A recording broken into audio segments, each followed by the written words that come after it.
privilégio da presença de todos na noite de hoje. Estamos esperando que o Mestre Jesus nos abençoe e nos envolva a todos, para que todos possamos sair daqui muito melhor do que quando chegamos.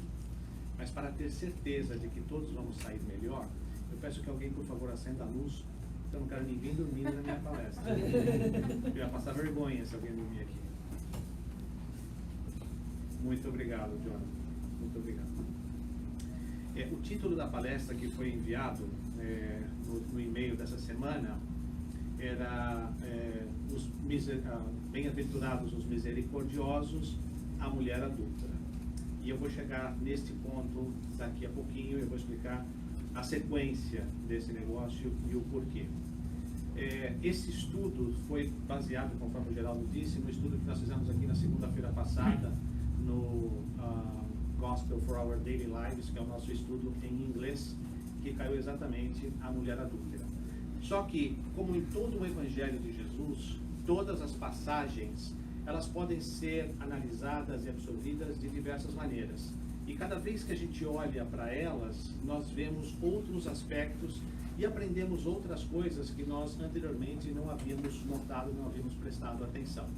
O estudo que nós vamos fazer aqui hoje é um pouco diferente daquilo que nós fizemos na segunda-feira, porque tem um outro aspecto que envolve mais a questão do Evangelho. Mas antes da gente entrar, propriamente dito, na lição, o que seriam os misericordiosos? O que é ser misericordioso? Que nós tanto escutamos falar nisso, das bem-aventuranças, mas o que é? Como exercer? Como praticar? E quando a gente vai para o dicionário, o dicionário nos diz que, primeiro, misericórdia é um substantivo feminino. Olha só. E depois nós vamos falar da mulher adúltera. A misericórdia é um substantivo feminino. E é um sentimento de dor e de solidariedade com relação a alguém que sofre uma tragédia pessoal ou que caiu em desgraça. Também pode ser falado como sendo uma compaixão ou um sentimento de piedade. Também é um ato concreto de manifestação deste sentimento, como o perdão, a indulgência, a graça e a clemência. Então, a misericórdia é um sentimento de igualdade com relação àqueles que sofrem ou em relação àqueles que têm algum problema ou passaram por alguma tragédia e alguma coisa assim. E o ato de ser misericordioso é o ato de praticar o perdão, é o ato de ser indulgente, de ter clemência para com aquela pessoa. E quando a gente fala de clemência, talvez em todo o Evangelho não existe um ato mais clemente do que o ato de Jesus com a mulher adúltera. E esta passagem está no Evangelho, que nós estamos estudando hoje, no capítulo 10 e no item 12. E no Evangelho a gente pode encontrar essa passagem em João capítulo 8, nos versículos de 3 a 12. Mas, quando a gente fala de mulher adúltera, como já dizia a minha avó, quando um não quer, dois não erram. Para que eventualmente nós tenhamos que ter uma mulher adúltera, nós também temos que ter um homem adúltero. Como a sociedade judaica daquela época era uma sociedade extremamente patriarcal, em que o homem era que tinha a palavra final e a mulher era considerada basicamente como um artigo de luxo, uma necessidade para que pudesse tomar conta da casa e assim por diante, a mulher não tinha muitos privilégios, não tinha nenhum direito, então acabou sendo condenada ou sendo aparecida apenas a mulher.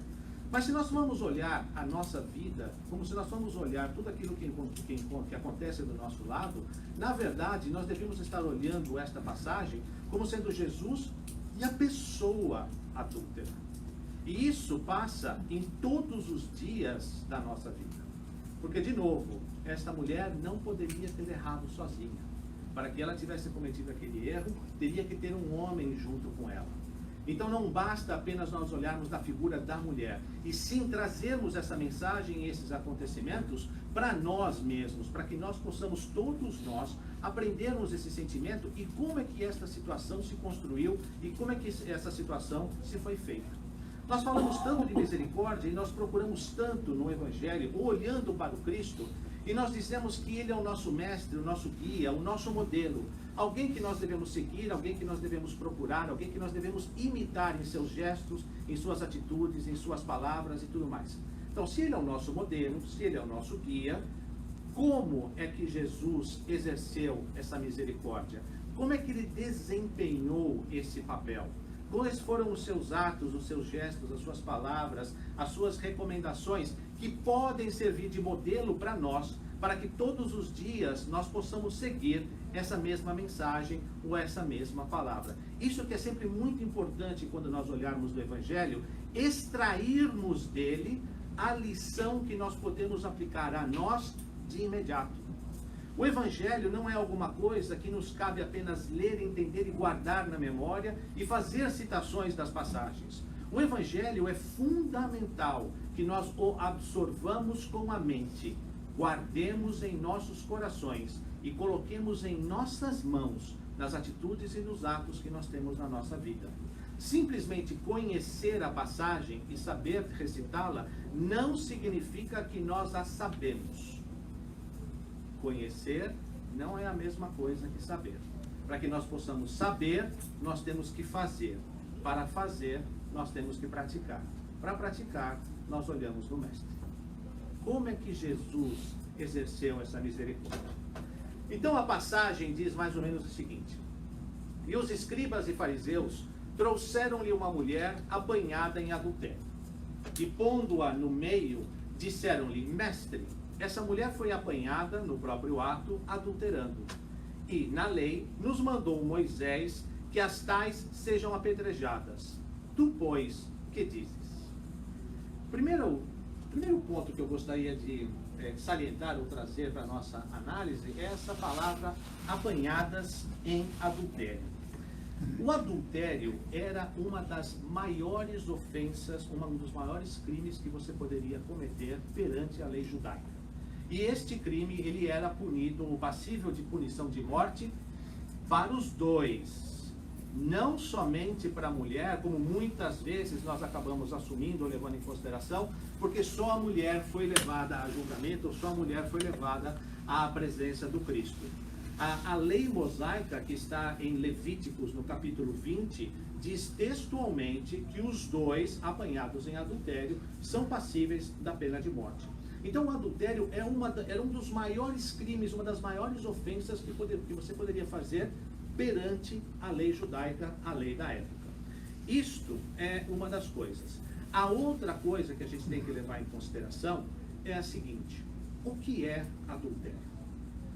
Quando a gente fala na palavra adultério, a primeira imagem, a primeira associação que nós fazemos é com relação a uma traição conjugal, ou alguma coisa relacionada ao prazer, que nós nos cometemos adultério na nossa relação, com os nossos cônjuges e assim por diante. Essa é a primeira impressão, essa é a primeira ideia que nós temos na cabeça. Só que adultério é muito mais do que simplesmente uma passagem ou um ato erótico que nós podemos passar. De acordo com os dicionários,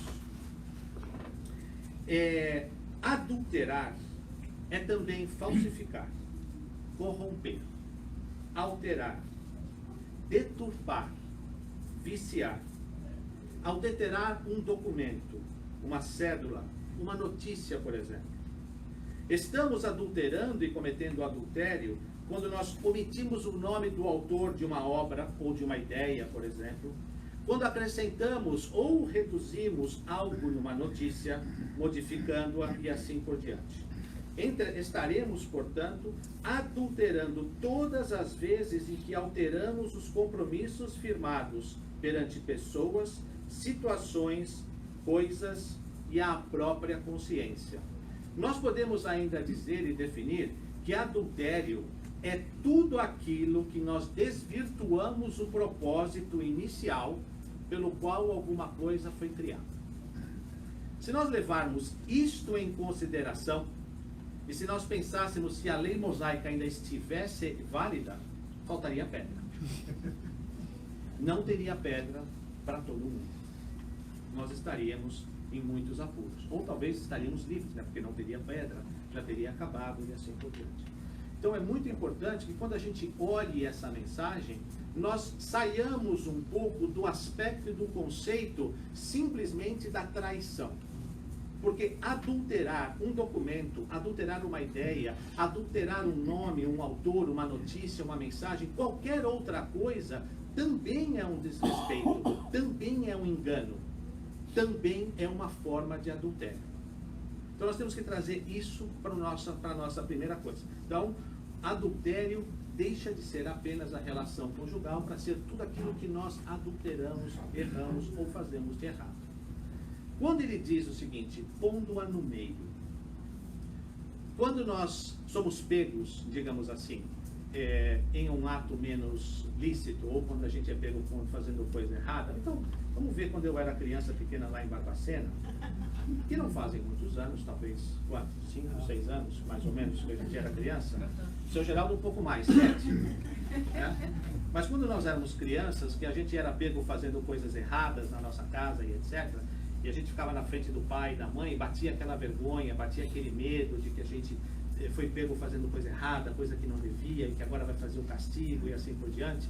E aí quando a mãe, naquele dia, estava de bom humor, estava feliz, estava contente, etc., e deixava a gente sair sem a gente tomar umas chineladas nem nada, a gente saía até que aliviado. Mas aquele sentimento de nós termos sido expostos a alguma coisa, estarmos estado à frente, obrigado, estarmos à frente de pessoas sendo expostos no nosso erro, já nos coloca numa posição extremamente desconfortável. Então, aqui, a mulher adúltera, ou aquele que cometeu o erro, já foi exposto, já teve uma primeira impressão, já teve uma primeira mensagem do que é se sentir-se pego fazendo alguma coisa equivocada. Então, Jesus aqui deixou que a multidão o trouxesse, que a mulher fosse exposta, para que ela também pudesse sentir, de uma certa forma, a responsabilidade pelos seus atos. Ainda diz o seguinte, tu, pois, o que dizes? Nós, em todos os dias, em todos os momentos da nossa vida, nós somos perguntados, nós somos questionados a dar opinião, chamados a dar opinião sobre tudo, sobre tudo aquilo que acontece. E com a questão da informatização, com a questão das mídias sociais, com a informação na ponta dos nossos dedos, nós somos chamados a opinar, a falar e a dizer a todo instante, a todo momento. E muitas vezes nós fazemos isso sem refletir, sem pensar. E nós começamos a dizer coisas, ou a falar coisas, ou a achar coisas, que na grande maioria das vezes nós não estamos preparados, nós não raciocinamos, nós não pensamos, nós falamos sem pensar nas consequências, ou mesmo sem ter todas as informações na nossa mão. Nós emitimos opiniões, ou passamos a achar coisas que nós não estamos tão seguros assim, de que nós não conhecemos tanto assim. Mas mesmo assim, nós o falamos, porque a sociedade nos está obrigando a omitirmos alguma opinião ou a dizermos alguma coisa. Agora, não é nenhuma vergonha, em nenhum momento, dizer, eu não sei, não tenho opinião, não tenho certeza, preciso estudar, deixa eu pensar, não tem nada de errado disso. Então, quando eles dizem aqui, tu, pois, o que dizes, de alguma forma, pressionam o Cristo para que ele pudesse dar alguma opinião, assim, de pronto, pudesse dar alguma resposta de imediato. Agora, o Cristo, sendo o Cristo, ele não se ia deixar levar nem cair por uma tentação, por uma armadilha como essa que estava sendo montada para ele. Bom, e nós? Será que nós teríamos essa paciência? Será que nós saberíamos segurar a nossa fala? Será que nós saberíamos segurar a nossa posição e não falar nada? Talvez a experiência pudesse nos dizer isso. Depois, na outra parte do verso, ele diz, isso diziam eles, tu pois o que dizes, isso diziam eles, tentando, para que tivessem do que o acusar. Mas Jesus, inclinando-se, escrevia com o dedo na terra. E como insistissem, perguntando-lhe, endireitou-se e disse-lhes, aquele que dentre vós está sem pecado, seja o primeiro que atire a pedra contra ela. E tornando a inclinar-se, escrevia na terra. Mas Jesus inclinando-se. A inclinação do Cristo demonstrava claramente a tranquilidade que ele tinha naquele momento. Mesmo com toda a pressão e tudo, Cristo, o que dizes, o que faz a respeito disso, ele se manteve absolutamente impecável, implacável, tranquilo e sereno. E essa posição dele foi ainda se reduzindo ainda mais, porque ele foi se baixando, ele foi sentando, ele foi se abaixando para escrever na terra. Quando Jesus se inclina, quando ele se abaixa, demonstra que ele vem se baixando e rebaixando ao nosso nível de entendimento, para que nós pudéssemos lhe pegar e lhe percustar os ensinos. Esta mensagem nos reserva valores que a vida, que nós temos que saber descer ao nível do entendimento das pessoas, conseguindo assim, com humildade, cooperar sem escândalos e com pleno respeito para com aqueles com quem estejamos mais próximos. Então, toda vez que o Cristo, digamos assim, inclina-se, ele se aproxima das pessoas. Ele se aproxima, ele reduz o seu tamanho para que ele possa chegar àqueles que estão mais necessitados. Eventualmente, nós também temos essa oportunidade e podemos fazer dessa mesma forma quando nós encontramos outras pessoas que cometeram algum erro, seja em relação a nós ou seja em relação à própria sociedade. E aí, então, ele diz, aquele que estiver sem pecado, seja o primeiro que atire a pedra contra ela. Não existe ninguém sem pecado. Todos nós que estamos nesta existência temos, de alguma forma, algum problema ou alguma forma de impureza ou de imperfeição. Todos nós temos algum ponto ainda na nossa relação que temos a necessidade de melhorar. Se nós olharmos nós, quem somos hoje e quem éramos há 5 anos atrás, nós já vamos ver que nós tivemos um grande crescimento, ou pelo menos deveríamos. Se nós olharmos quem nós éramos há 20 anos atrás, nós podemos notar claramente as diferenças que nós temos de pensamentos, de valores e assim por diante. Isso nos mostra, isso nos diz o quanto nós crescemos, o quanto nós evoluímos e o quanto nós ainda temos a respeito e à frente de nós. Se nós pararmos mesmo e pensarmos no que nós fazíamos 20 anos atrás, hoje, muitos de nós provavelmente teria vergonha de dizer e de pensar, puxa, eu já fiz isso, eu já fazia aquilo, eu já tinha aqueles valores, eu já tinha aqueles comportamentos. Se nós pensamos dessa forma, e estamos todos nesse mesmo barco, estamos nessa mesma navegação em direção ao progresso, na mesma forma, todos nós estamos na mesma situação. Se nós erramos, se nós já cometemos coisas que nós não nos orgulhamos hoje, digamos assim, então nós também somos necessitados da misericórdia alheia. Porque aqueles que conviveram conosco no passado, nos olhando lá atrás, pelos erros, pelos atos que nós cometemos, hoje nós precisamos da misericórdia daquelas pessoas que nos viram fazerem aquelas coisas. Todos nós, a todos os instantes, somos necessitados da misericórdia alheia. Porque em algum momento, de alguma forma, nós vamos ter os deslizes naturais do nosso progresso e do nosso crescimento.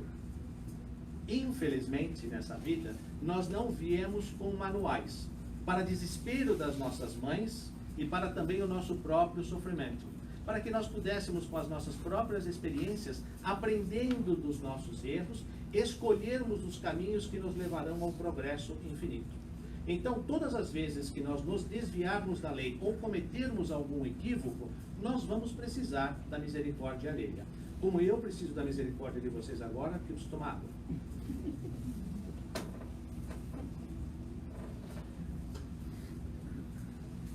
Muito obrigado. Vocês são muito misericordiosos. Muito bacana. Muito, muito, muito obrigado. Uma outra coisa que fala a respeito da misericórdia, que está no Evangelho, é o seguinte: a misericórdia consiste no esquecimento e no perdão das ofensas. Ponto. Sem condições. O Evangelho não estipula condições para que nós possamos ser misericordiosos. Eu vou ser misericordioso se ele me pedir desculpas. Não, não é este o mandamento. O mandamento consiste no esquecimento e nos perdões das ofensas. Ponto. Não tem nenhum condicionamento, não tem nenhuma condição para que a gente seja misericordioso. Existe apenas a necessidade de nós o sermos. E no final da leitura dessa passagem, logo no artigo, no item 13 do Evangelho segundo o Espiritismo, tem uma frase que é brilhante. Que aquele que está sem pecado atire a primeira pedra, como disse Jesus. E essas palavras, ele nos faz do perdão um dever para todos nós, pois não há quem não tenha necessidade do perdão para si mesmo. Perdoe para que sejas perdoado. Não julgueis para que não sejas julgados. Este ato da misericórdia, esse ato do esquecimento e do perdão, ele passa a ser um dever da nossa parte em relação a todos aqueles que cometem esse equívoco. E aqui há uma diferenciação. Uma coisa é nós providenciarmos ou procurarmos a misericórdia com relação à pessoa, e a outra coisa é com relação ao ato. São duas coisas distintas. A pessoa que cometeu um crime, ela tem que ser avaliada pela... A gente tem que olhar a misericórdia. E qualquer tipo de crime que eu estou falando, não é um crime hediondo, nem violento, qualquer crime, uma adulteração de documento, qualquer coisa que a gente faça no conceito macro do que seja o adultério. Nós não sabemos as razões que levaram aquela pessoa a cometer aquele ato ou a percorrer aquele caminho. Nós não temos ideia do pregresso, do passado, das necessidades, da formação, daquilo que levou aquela pessoa a cometer aquilo. Mas o que quer que seja que levou a pessoa a levar aquilo, merece a nossa consideração e a nossa comiseração. Porque todos nós somos necessitados da misericórdia e do perdão. Isto não quer dizer que o ato, o crime, não tenha que ter a sua consequência e o seu reparo. São duas coisas completamente distintas. Então quer dizer que se eu sou misericordioso, se eu perdoo, essa pessoa nunca vai ser condenada, essa pessoa nunca vai pagar pelo crime que ela cometeu? Não é isso que eu estou dizendo. Nós temos que esquecer a pessoa ou perdoar a pessoa que cometeu, mas o ato vai ser julgado de acordo com as leis humanas que estejam em vigência na época. São duas coisas absolutamente distintas. Mesmo porque a misericórdia divina e na lei de causa e efeito, como nós aprendemos, ela nos traz as consequências dos nossos próprios atos ou daquilo que nós plantamos para nós mesmos. Então, se não tivéssemos nenhuma consequência, se não fôssemos colher os resultados disso, estaríamos, digamos assim, entre aspas, estimulando um livre pensamento, um livre agir por parte de todos, porque não haveriam as consequências. Não é isso o que prega o Evangelho. Não é isso o que diz essa mensagem. O ato da misericórdia deve ser em relação à pessoa que cometeu o equívoco. Porque, de novo, nós não conhecemos as razões, nós não sabemos as causas que levaram aquela pessoa a cometer isso. Então, nós temos que ter isso muito, muito claro. Continuando ainda, nós vimos, quando ouviram isso, saíram um a um, a começar pelos mais velhos até os últimos. Ficaram só Jesus e a mulher, que estava no meio. E endireitando-se Jesus, e não vendo ninguém mais do que a mulher, disse-lhe, mulher, onde estão aqueles teus acusadores? Ninguém te condenou? Quando ouviram isso,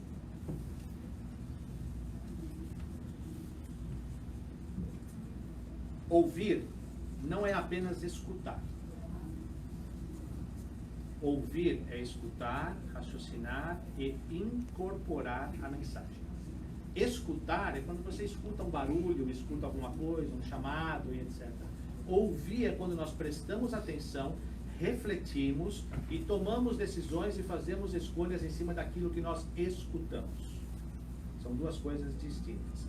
Então, ouviram aqueles que estavam mais próximos, escutaram e ponderaram a gravidade ou a magnitude das palavras do Cristo. Que atire a primeira pedra aquele que estiver sem pecado.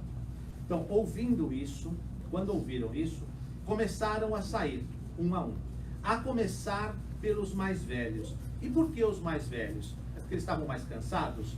Também, pode ser, está com mais dor na perna, o joelho incomoda mais, então você já começa a sair primeiro. Mas, na verdade, os mais velhos são aqueles que têm mais experiência, mais tempos de vida. E aqueles que, provavelmente, foram aqueles que mais deslizes cometeram, pelo tempo de existência que tem. Nada que seja alguma coisa contra os velhos. Aqui é só um ponto de referência aos idosos que compreendem melhor a situação. Eu não gosto da palavra idoso. Idoso dá uma impressão assim, de acabado, mais velho que terceira idade, esse tipo de coisa. Mais quilometragem. Que eu sou jovem há mais tempo. Eu imagino. Eu só fico em dúvida por que você tem o cabelo tão branco e tão fino. É um detalhe apenas. São luzes. Mas os mais experientes compreendem melhor as situações, por mais diversificadas que elas sejam. E é também desagradável para nós, que temos mais experiência, ouvirmos a nossa própria consciência. Porque quando a gente escuta uma mensagem daquela e a gente começa a escutar a nossa consciência, dá vontade até de sair correndo, não é nem de sair definindo, dá vontade de sair correndo. Então é por isso que os mais velhos começaram a sair primeiro. E ficando apenas Jesus e a mulher. Porque quaisquer que sejam as circunstâncias, Jesus não abandona ninguém. Ele permanece sempre. Ele nunca se afasta. Quando nós nos julgamos sós, abandonados, sozinhos, se nós examinarmos cuidadosamente, veremos que Ele está muito mais perto de nós do que nós podemos supor. Se não através da sua presença física, mas através de um dos seus enviados, alguém que Ele nos envia para nos acudir, para nos amparar, para nos ajudar num momento de dificuldade. Quando a gente mais sofre, a gente pensa que o mundo está acabando à nossa frente, aparece uma luz no fim do túnel, uma mão salvadora, alguém que nos ampara, que nos acolhe, que nos pega no colo no momento da nossa queda. Sempre Ele vai estar ao nosso lado. Porque o Mestre tem a responsabilidade sobre todos nós que estamos nesse planeta. E Jesus, como ele dizia, o Pai e eu somos um. Jesus comunga absolutamente do pensamento e dos valores de Deus. Comungando dos valores de Deus, ele tem o amor como a sua causa suprema, como a razão da sua existência e fazer com que todos aqueles atinjam o nível e o patamar que ele atingiu. Então ele não vai abandonar nenhuma das suas ovelhas, como ele já deixou muito claro durante a sua passagem na terra.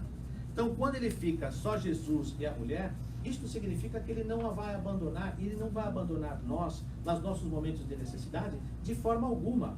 Se nós não conseguimos a conexão com ele, é porque nós necessitamos melhorar a nossa sintonia e procurar as vibrações que vão nos conectar com aquele que vai nos amparar. Porque ele vai estar ali sempre para nos amparar e para nos acolher. Por último, ela dizia, e ela disse, ninguém, Senhor. E disse-lhe Jesus, nem eu também te condeno. Vai-te e não peques mais. Quando ela diz, ninguém, Senhor, porque ninguém teve a coragem de esticar qualquer ou fazer qualquer tipo de acusação, porque chegaram à conclusão e refletiram de que dentro das nossas existências, nós, sendo necessitados da misericórdia e do perdão, nós não podemos sequer ter o direito de acusar a ela, ou aquela mulher, ou a qualquer outra pessoa que nos tenha, ou que tenha causado algum tipo de mal e tudo mais. Todos aqueles que estavam ao seu redor foram saindo, porque ninguém se sentiu na condição de a julgar, de apontar ou de a condenar. Então ele disse, nem eu também te condeno. E por que ele não a condena? Porque Jesus não veio para condenar, mas para estabelecer no mundo o exercício do amor e da misericórdia entre os homens, com vistas a dinamizar o progresso de todos nós e do próprio planeta. Então, se ele veio para esclarecer, estabelecer no mundo o exercício do amor, ele não poderia ser alguém que o condenaria ou a acusaria de alguma coisa. Agora, ele dá um encaminhamento a ela. Que vai e não peques mais, que não erres mais. Esperando que esta experiência pela qual ela passou possa lhe servir como um despertar para novos valores e novos conceitos, para que ela possa aproveitar a oportunidade que teve e seguir adiante na sua caminhada sem incorrer nos mesmos erros que tivera ocorrido ou incorrido anteriormente, para que ela possa aproveitar aquilo e praticar os exercícios da solidariedade e do amor e do respeito ao próximo, sem cair nesse tipo de problema uma vez mais. Porque, de novo, se isso ocorrer, as consequências que nós vamos colhendo para nós, elas passam a ser cada vez mais complicadas, cada vez mais complexas. Então, nesta mensagem, uma das coisas que também marcam muito nesse capítulo e nesse estudo do Evangelho, e agora eu posso dizer por que eu escolhi essa passagem da mulher adúltera. Porque dentro do capítulo Bem-aventurados os misericordiosos, esta é a passagem que melhor representa o exercício da misericórdia. Quando nós vamos para o Evangelho segundo o Espiritismo, no capítulo 10, ele está subdividido com os seguintes tópicos, que ficam assim muito, muito marcantes também na divisão do estudo e naquilo que se espera de cada um de nós. Neste capítulo, nós estudamos: perdoai, para que Deus vos perdoe. Reconcilia-te com os teus adversários. Faça o sacrifício mais agradável a Deus. Que nós não procuremos o cisco no olho do nosso, a trave no olho do nosso irmão, ou o cisco no olho do nosso irmão, sem olhar primeiro a trave que está em nós. Ou seja, não apontar o defeito alheio, sem antes olhar os nossos próprios defeitos. Que nós não julguemos para nós não sermos julgados, e que aquele que está sem pecado se atire a primeira pedra. Dentro das instruções dos Espíritos, nós vamos aprender sobre o perdão das ofensas, a indulgência e a misericórdia. Este é o conceito desse capítulo. Então ele fala de perdão, ele fala de reconciliação, ele fala de esquecimento, ele fala de nós não julgarmos, não apontarmos os defeitos do outro e assim por diante. Por que é tão difícil nós exercermos isso no nosso dia a dia? E perdoe-me se eu estou sendo repetitivo, se eu já disse isso aqui antes. Os valores do mundo são frontalmente contrários aos valores do Cristo. Aquilo que o mundo, que a sociedade nos pede, não se coaduna com aquilo que o Cristo nos ensinou. A sociedade, o mundo nos pede, nos exige até que nós sejamos os melhores, os perfeitos, os primeiros em tudo, aquele que temos as melhores coisas, que fazemos as melhores coisas, que temos as melhores fotos, que estamos nos melhores lugares, que frequentamos as melhores festas, que temos os melhores amigos, os melhores empregos, os melhores carros e assim por diante. E ainda mais com a ascensão das mídias sociais ultimamente, isso passou a ser uma febre, uma coqueluche, uma doença, em que muitos de nós acabam se prestando ou se dedicando muito mais a uma vida da mídia social do que a própria vida, a vida real. Nós passamos a tirar fotos e fazer poses e dizer coisas só para postar nas mídias, quando na verdade nós não nos sentimos daquela forma, nós não gostamos daquilo, nós não nos colocamos à disposição, nós fazemos porque é aquilo que todo mundo está fazendo. Quando nós vamos olhar para o Cristo ensina humildade, o Cristo ensina misericórdia, ensina perdão, ensina amor, ensina acolhimento, ensina simplicidade. E isso não coaduna com aquilo que o mundo pede. Por isso que é tão complexo nós exercermos os sentimentos e os atos do perdão, da reconciliação e da misericórdia. O que passa conosco neste processo? As dores vão aparecendo de tal forma que elas vão exercitando a nossa capacidade de abrir mão desses valores na terra. Para que nós possamos mover adiante e sair da nossa inércia, muitas vezes a vida nos traz surpresas, muitas vezes desagradáveis, para que nós possamos sair da nossa zona de conforto e procurarmos outras situações que nos alegrem mais ou que passem a fazer mais sentido para nós. mas para que nós possamos sair da nossa zona de conforto, a dor de permanecer tem que ser maior do que a dor de mudar. A dor de permanecer tem que ser maior do que a dor de mudar. Porque mudar dói, incomoda. A gente não conhece, a gente não sabe, a gente não está acostumado, nós não sabemos o que vai passar, porque eu estou mudando alguma rotina, um valor, um procedimento, eu tenho medo, eu não sei o que vai acontecer e assim por diante. Então eu vou ficando. Enquanto eu puder aguentar a dor, eu vou ficando. Na hora que eu não puder mais aguentar a dor, eu vou ter que mudar, porque aí eu já não suporto mais. Aí eu estou disposto ao risco. Então nós somos convidados de algumas maneiras, de algumas formas, a passarmos por essas experiências para que nós possamos nos movimentar ao futuro. Mas, em contrapartida, se nós formos em direção ao encontro desses valores do Cristo, nós seremos recompensados com o verdadeiro sentimento da alegria e da felicidade plena. Porque nós vamos estar nos desvencilhando dos mundos materiais, ou dos valores materiais. Então, isso quer dizer que a gente tem que abrir mão de tudo, que nós não temos mais que olhar as coisas que nós temos, o que nós fazemos, etc. Não, muito pelo contrário. Nós somos seres ainda encarnados. A carne necessita de café da manhã, almoço, janta, necessitamos de café, necessitamos de água, necessitamos de outras coisas, moradia, locomoção. Então, isto faz parte da nossa vida. O problema é quando nós fazemos com que estas coisas sejam a razão da nossa vida e não parte da nossa vida. Quando nós deixamos, então, com que esses valores comecem a se mudar, nós vamos em direção aos valores do Cristo, nós vamos nos desligando disso, não dando a importância e a razão da nossa vida para isso.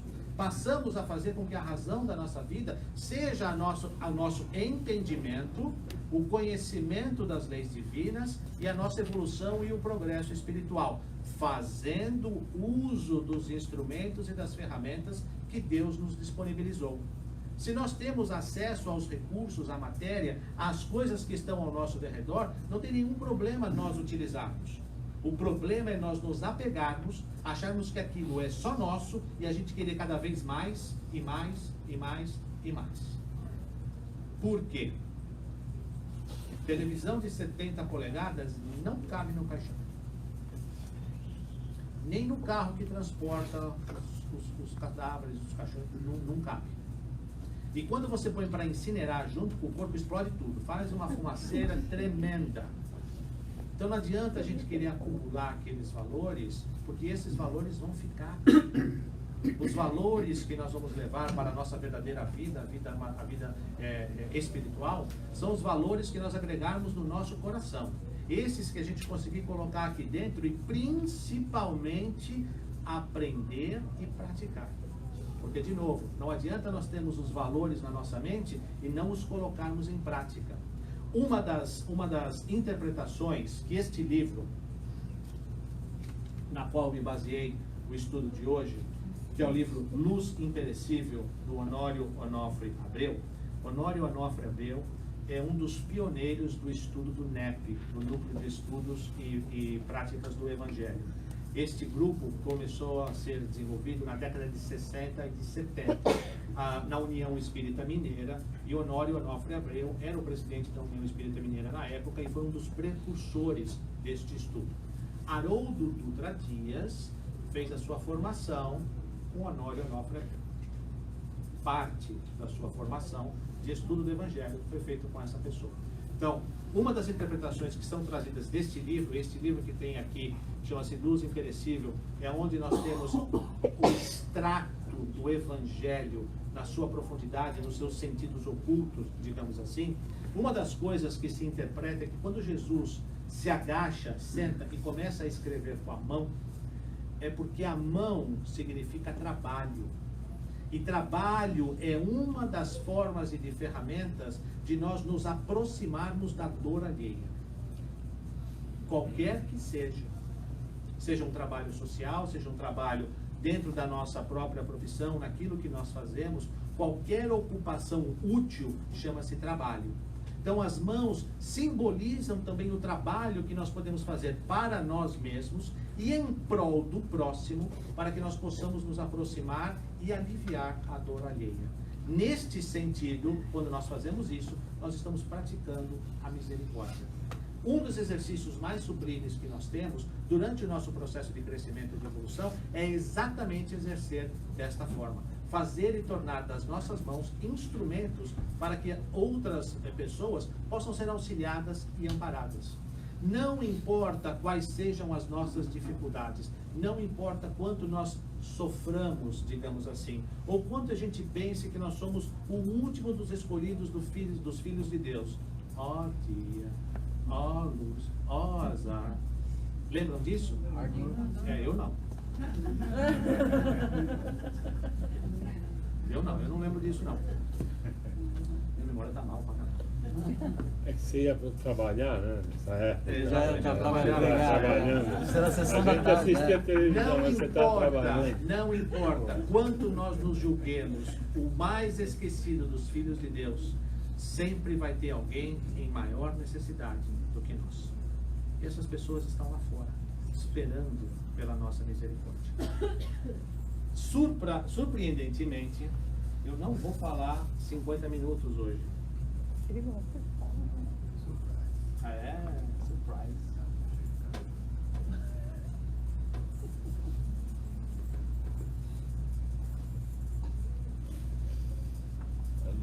Para que nós possamos encerrar,